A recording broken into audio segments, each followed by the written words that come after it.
This is Fool's Gold, a Not Alone origin story, written by Craig A. Falconer, narrated by James Patrick Cronin.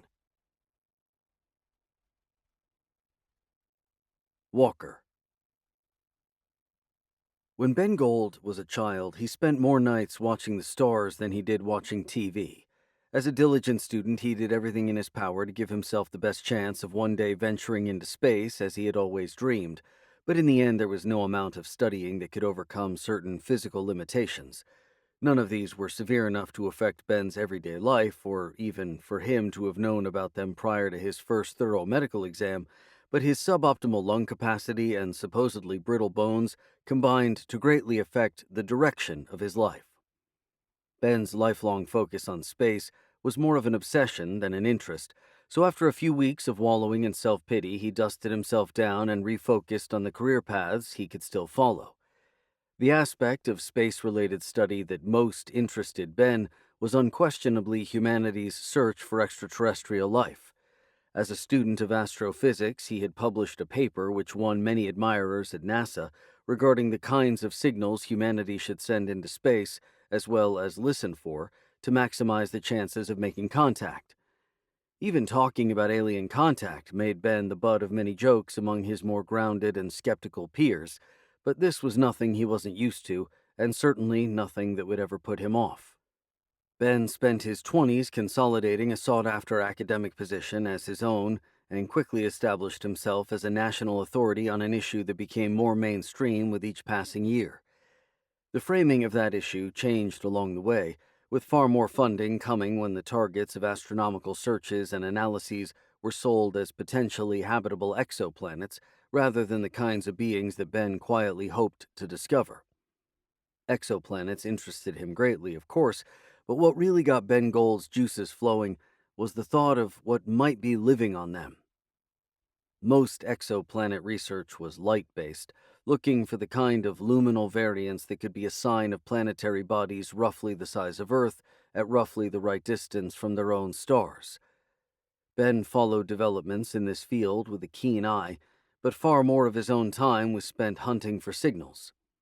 The greatest highlight and greatest disappointment of Ben's academic career both occurred in the same year, when his proposal for a huge orbital signal transceiver won preliminary funding approval, only for the rug to be pulled from under his feet during the final sign-off process. Spending money on something like that just wasn't a good look when NASA's staff numbers were being cut across the board, he was told. Caring about how things looked struck him as a political consideration with no business in science-based decision-making, and only served to underline his growing disillusionment with the increasing blurring of such lines. More to the point, though, the very fact that NASA's budget was being slashed was a political decision in itself, and one with costs none of the government's bean counters seemed capable of acknowledging. Ben's line of work often involved international cooperation and data sharing, but it had also wised him up to the reality that certain foreign governments exerted far more direct control of their country's astrophysicists and other space-focused researchers than his own did. Those foreign governments also had their ears to the ground regarding NASA's cuts, and in several cases expanded their own programs in the very research areas NASA moved away from. This came into focus most clearly at a symposium on the potential threats to crucial satellites posed by an ever-growing ocean of space junk. The event was fairly low-key until it came time for the keynote speech to be delivered by Richard Walker of the Inner Space Defense Agency. The founding purpose of Walker's IDA had been to advise policymakers of all security implications of emergent astronomical discoveries, which was essentially a fancy way of saying Richard Walker's job was to make sure the government stayed on top of all possible space-based threats. No majorly concerning comets or asteroids had been discovered in the 2 decades since the IDA's creation, and aliens weren't something Walker ever discussed, so no one was too surprised that he seemed set to hype up the dangers of the small pieces of debris which orbited Earth at dangerous proximity to all kinds of satellites that enabled many aspects of modern life to be taken for granted. Despite his titanic political career, many younger politicians saw both Walker and his Cold War-era agency as relics of another time, and now well beyond their sell-by dates. This was largely why he never missed an opportunity to oversell any potential threat that could justify the continued funding of the agency he had shaped in his own image over so many years, and the opportunity presented by the Space Junk Symposium was not one he was going to let slip. Walker was a captain who needed a ship, a general in need of a war, even though his personal pull was still strong enough to bring mainstream media attention to a symposium on a subject that would otherwise raise few eyebrows outside of what was a very specialized research area. As it went, however, while Ben Gold sat in the front row in silent awe of Walker's forceful presence, the IDA Supremo spent only 2 minutes of his keynote address talking about space junk. Even that short introduction involved dismissing the problem as a trivial concern of the navel-gazing scientific elite, and from there, Walker dove straight into a wide-ranging and merciless attack on the political elite who he blasted for slowly condemning a space agency that was once the envy of the world to death by 1,000 cuts. As a country, we have lost sight of our well-earned national security advantage, Walker said, essentially talking over the heads of the assembled crowd and directly to his target audience on the other side of the cameras at the back of the conference room. It's understandable, really, because we're ruled by a generation of politicians who never had to fight for it. It was rare for Walker to reference war, let alone his own harrowing experience in a Vietnamese prisoner of war camp, but while doing so now he conspicuously scratched the scar on his cheek to add further weight to his words. It's a privileged position, really, to look up at the sky and think that the worst thing that could happen is for a pebble to hit a satellite and temporarily knock out your car's navigation system. I should be glad that life is easier than it used to be, and I would be if that external progress hadn't brought with it such a decline in the character of our leaders. Complacency is too weak a word to describe the contemptible lack of attention they pay to the real threats we face in this sphere, ranging from cyber espionage and overt satellite surveillance to full-out ballistic attacks. For years, they have said we don't need orbital defenses against aerial threats, just like they said they couldn't justify the cost of the equipment that would have enabled one of the researchers here today, independent of my IDA, to massively expedite his important search for exoplanets of interest. Ben Gold could hardly believe his ears. He didn't think Walker's words would increase the chance of his orbital signal transceiver ever coming to pass, since that ship had surely sailed, but being supportively referenced by someone with such clout was humbling.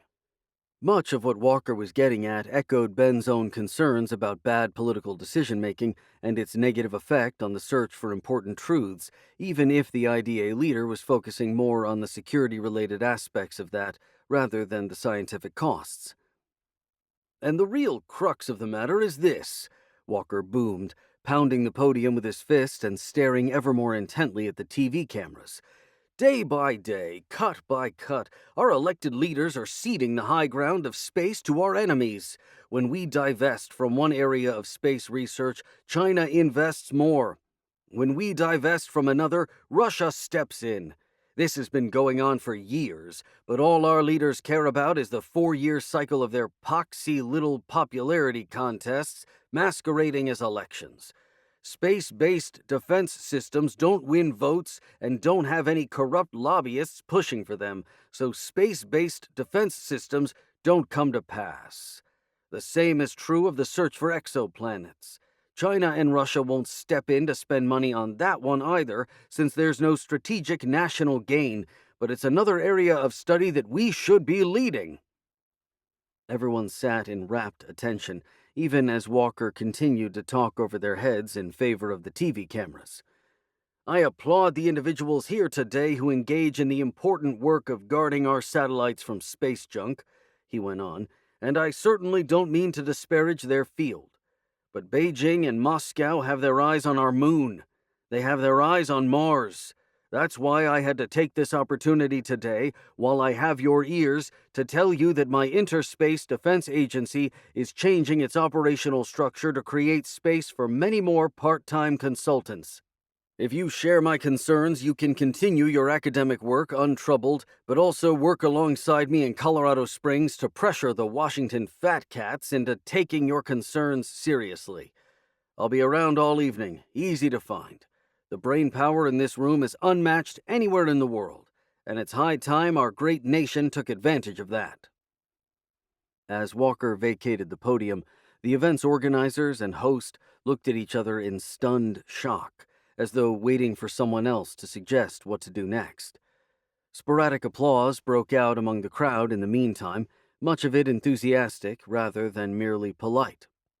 Despite initially seeming like they were intended mainly for the viewing audiences at home and in Washington, the comments Walker forcefully delivered had clearly struck a chord with many in the audience who shared his frustration with the endless budget cuts and bureaucratic red tape that kept getting in the way of their research. And, that concludes our keynote speech, the host eventually said, returning to the podium and rounding things off without directly thanking Walker for his time. Walker was already standing by a coffee machine at the edge of the room, having headed straight there instead of back to his seat. From his front row spot, and stirred by Walker's words, Ben Gold was planning to make a move as soon as the host stopped speaking and everyone started vacating their seats. Ben didn't know how many other audience members would be interested in hearing more about Walker's offer of a part-time link-up with the IDA, but from his perspective, it sounded perfect. He had heard only good things about Walker from his own former colleagues who now worked under the imposing man in Colorado Springs, but Ben's job for life at the university was far too comfortable to be something he could give up for a role at an agency which might not even be around in 5 years. The prospect of working with the IDA while retaining his academic job sounded like a dream come true to Ben, and depending on the further details Walker could provide, it was one he saw himself as very likely to embrace. Ben sprung forward like a whippet as soon as the conference came to an official end, hurrying to the spot where Walker was still stirring his coffee with his back to the crowd. Several others had the same idea, clearly, but Ben's spot in the front row ensured he got there first. "Mr. Walker," he blurted out louder than intended, gulping away the natural feelings of awe that came with standing face to face with a man who'd been a household name for several decades. "I'm Ben Gold," Walker said with a smile. He held out his hand. "Welcome aboard." Hypnotized by Walker's presence and stunned that he knew his name, Ben shook it without asking a single question. "Thank you," he said, ushering in the first stage of the rest of his life. Culpin 6B. It didn't take long for Richard Walker to take a real shine to Ben Gold, and nor did it take long for Ben to relocate full-time to Colorado Springs. The safe academic role he left behind had been just that, safe, and less than a year of working with the IDA as a part-time consultant was more than enough for Ben to decide there was more to life than being safe. As much as Ben enjoyed face-to-face engagement with enthusiastic students, his IDA work was far more engaging than anything he did at the university. He had just as much autonomy under Walker, but always felt like he was making much more of a difference. When he received personal correspondence from the Secretary of Defense, Ben knew his work truly mattered in far more than a theoretical sense. There were still political hurdles to jump through before any of his precautionary measures would be put into action, but having the weight of the IDA behind him made Ben feel like his ideas were never quite as far away from being applied as they had been during his days in the relative wilderness of academia. Walker keenly encouraged Ben to develop his space junk-busting designs, openly stating that they could provide a foot in the door to broader defensive measures which could not only protect the United States from foreign threats, but could ensure global peace in a similar but less risky manner to the way nuclear weapons had maintained the balance for so long. The difference this time was that the threat of destruction wouldn't be mutual, Walker said, and thus the importance of winning this particular space race could not be overstated. Ben was a pacifist at heart and didn't like the way things were going, with plans for the militarization of space gaining pace in multiple countries. He appreciated Walker's honesty regarding his own motives for supporting the space junk-related research he had dismissed as relatively unimportant at the very symposium where the two first met, and as time ticked by, it became clearer and clearer that some of Walker's rhetoric was rubbing off on him.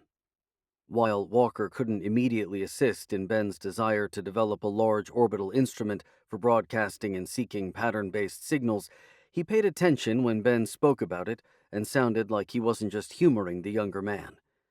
Indeed, one of the developments that helped Ben decide to take the plunge into the IDA's pool full-time was Walker's promise of regular radio telescope time using equipment in multiple countries. He could call in some favors, he said, and that offer would stand for as long as Ben continued with the work of designing the most efficient system possible for breaking up space junk.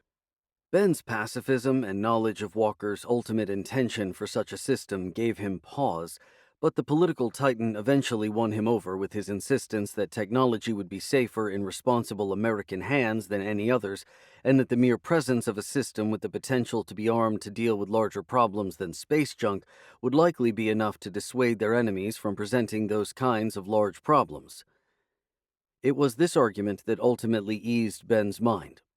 If the gun didn't even need to be loaded to warn others off acting irresponsibly, there was a lot less to feel conflicted about. And space junk was a problem in its own right, so equipped with his new perspective that a system capable of dealing with it could gain the strategic high ground without even having to be heavily armed, he saw little reason to object. Ben's diligence on that project impressed Walker greatly, earning even more of his respect and ensuring that he became the organization's de facto number 2 within little over a year of full-time employment. As it turned out, the space junk project never went anywhere due to a lack of political will and public appetite, but Walker continually insisted that none of their time had been wasted. Ben's blueprints were solid and would still be solid if they were ever called upon, he said, in which case they would provide a head start relative to where they would have been if he hadn't done the legwork. Furthermore, the support Ben's proposals received from high-level NASA staff went some way to repairing their strained personal relationships with the often abrasive Walker. Ben enjoyed the collaborative nature of working at the IDA, which was, in the end, an agency intended to act as a bridge between various space and defense-related interests. This was never truer than in his happy hours spent coordinating radio scans with observatory staff around the world, whose various telescopes and analyzing equipment enabled Ben to do infinitely more than he was ever able to when working at the university. The sheer amount of telescope time he enjoyed was a huge boon, contrasting greatly with the scraps he had always had to fight for in the past.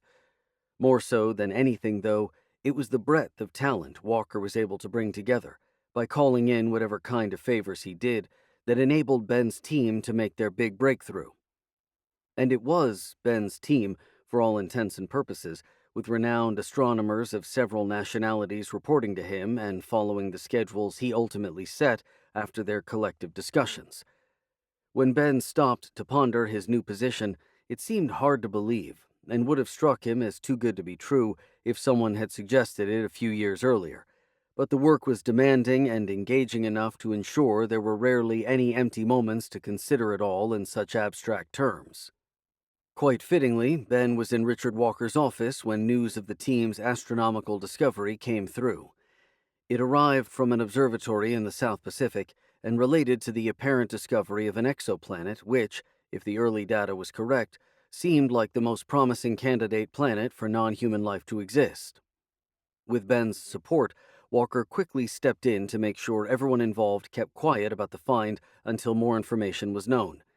This was a big moment for the IDA, he told Ben, and could bring mainstream interest and legitimacy, which would, in turn, bring further funding to enable even grander projects in the future.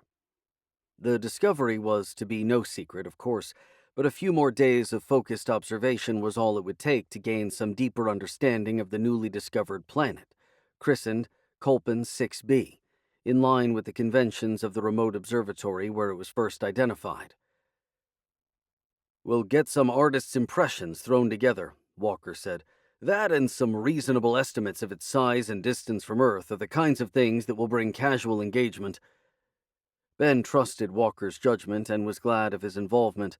For understandable reasons, no one ever seemed willing to risk getting onto the imposing man's bad side, and this meant the temporary request for professional discretion was far more likely to be fully adhered to than if it had come from Ben himself. In essence, Ben Gold was the leader of the team who worked together to discover Colpin 6b, but there was no doubt in anyone's mind that Richard Walker was in charge. Trusting Walker's judgment proved very wise very quickly, with unimaginable media attention coming the way of Ben and the IDA as a whole as soon as Colpin 6b's discovery was publicly announced. Ben and Walker sat together at a desk in the IDA's press room for the announcement, which didn't attract all that many news crews due to Walker's insistence on under-promising and over-delivering. The public was jaded by a certain other agency's habit of trailing major announcements, which got everyone talking, but ended up letting them down. The media personnel who did attend the announcement were quickly very glad of their decisions to do so, but Ben's excited words about the newly discovered planet and Walker's commissioned artwork of what it might look like both traveled around the world within minutes. Walker heaped effusive praise on Ben's management of the project, which led to the discovery and held that discovery up as proof, should it be needed, that the IDA was still a valuable agency capable of bringing experts together to make breakthroughs that less nimble and dynamic agencies simply couldn't.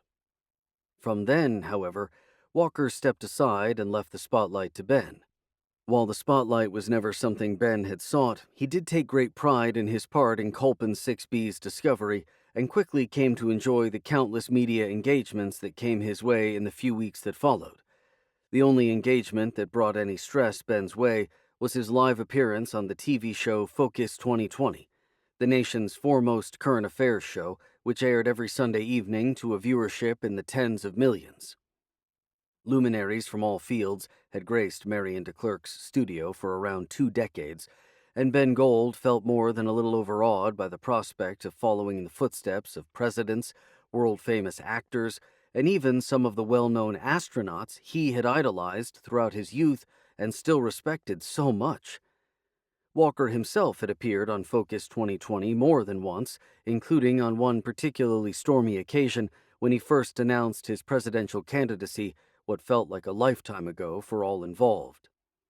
He used this experience to advise Ben on what to expect, and when this only went some of the way to ease his deputy's nerves, he took it upon himself to go the whole way and accompany Ben to the New York studio. Ben was close enough to Walker by then to accept the offer without any pretense that he didn't need to put himself out so much, and as usual, Walker was pleased by this straightforwardness. That lack of hidden motives or guarded language was one of the reasons he had taken a liking to Ben in the first place, in fact, as it stood the man in stark contrast to most of the snake-tongued people Walker had spent his long career dealing with. The corridors of RMXT Studio No. 1, the famous site from which Focus 2020 always aired, were often a hive of snakes in their own right, Walker told Ben during their journey there, always teeming with celebrity managers and PR agents. The other panelists who would be appearing alongside Ben were fairly sedate compared to those Walker had to deal with, and he insisted that no one, including the host, had any reason to be anything other than perfectly cordial to him. "The worst they'll do is try to pin you down for a comment about certain comments I've made," Walker said. "You're cleaner than Arctic snow, and this story is positive all over. So, if they're looking for any kind of controversy, it's going to be about me." "What do you want me to say?" Ben asked. "Just no comment? Or that I'm there to talk about the discovery, not you or the IDA?"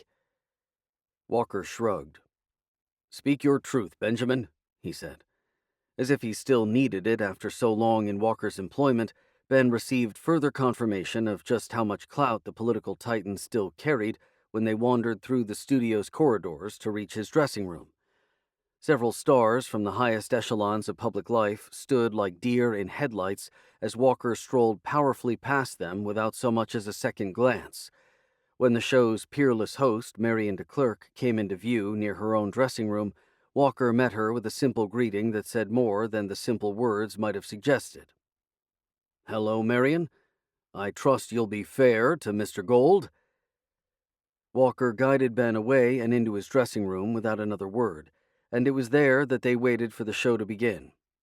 Most of their final prep work went into making sure Ben spoke loudly and sat up straight, highlighting once more that very little could go wrong. And nothing did go wrong when the show aired, with Ben more or less entirely sitting out the first 20-minute segment on controversial plans for an international carbon tax, and then facing very few difficult questions when attention turned to him for the 20-minute discussion on extraterrestrial life. It was a shallow discussion, as he and Walker expected, with Culpin 6b itself only explicitly discussed for a few minutes before attention turned to the broader issues that came to mind when most people started thinking about distant alien worlds. One early double question did give Ben pause as he considered how best to respond, coming not from Marion DeClercq, but an environmental activist who Walker had correctly pinned as the panelist most likely to push Ben on their association. Do you really think that a known warmonger like Richard Walker is really the best person to head up an agency like the IDA? The man asked. And I understand that in your academic career you wrote about the dangers of the over-militarization of space, yet shortly after arriving in Colorado Springs, you began work on a project that many have suggested is a Trojan horse for just that. How do you square that with your previous pacifism? Ben took a few seconds to think and made sure he was sitting up straight. Richard Walker cares about this country's safety and prosperity more than he cares about his own, he said. There's no one better to head up any agency, and nothing we do has anything to do with war. I've come here to talk about a wonderful discovery that was made by the IDA but belongs to humanity as a whole. This isn't the time for petty politics. Marion DeClercq quickly moved the conversation along, and the questioner looked a little taken aback by the strength of Ben's riposte. From a monitor in Ben's dressing room, meanwhile, Walker was watching on and nodding. Ben had faced the question like a man and stated his truth, tackling the questioner rather than shying away. He had also provided a defense of Walker, even when he could have gotten away without one, which spoke to the respect between the two. More was going on in Walker's mind than Ben knew, and more had been going on behind the scenes at the IDA than he could ever imagine. But as Walker watched his deputy do the right thing at the right time, his final decision was made. If or when the time came, Ben Gold was the one. China. The first time Ben Gold saw Richard Walker in the flesh, the Titanic politician had been warning the attendees of a seemingly unrelated symposium about the dangers of ceding the strategic high ground of space to Russian or Chinese interests. It hadn't happened overnight, by any means, but Walker's words suddenly felt rather prophetic as news spread around the IDA building that the Chinese government had just made a double announcement regarding their near-term space ambitions. Within 8 years, they planned to establish a research colony on the moon. Within 12, they would walk on Mars. This news went down like a lead balloon all around the country, but nowhere more so than in Colorado Springs. Almost everyone at the IDA was desolate, frustrated that their own hard work had never translated into such progress due to a lack of political will in Washington that had ultimately left the door open for Beijing's decision-makers to step in and clean up. Some staff members were excited by the prospect of humans finally setting foot on the Red Planet, regardless of their nationality, but Richard Walker's influence was enough to ensure that the vast majority understood how costly a Chinese victory in these matters would be for the United States in countless ways. No one knew this more than Ben Gold, who found himself alone with Walker around an hour after the news broke. President Slater doesn't have what it takes to stop China before it's too late, Walker said. But I have something that can. Ben shifted his weight in the chair on the visitor's side of Walker's large office desk. Intrigued by these words and a little confused by the hard-to-read expression on Walker's face, he leaned in closer. I hoped it wouldn't come to this, Walker continued, but we're here now. There's something I've kept from you, from everyone, and I've seen enough in the past few years to be sure that you're the man to take it forward. Ben didn't say anything. His heart was beating fast. He had seen some intense and telling looks on Walker's face during his time at the IDA, but never anything like this. Some secrets can't keep themselves, Walker went on. And sometimes expedience is bigger than truth. You'll understand why I've kept this from you if I tell you what it is.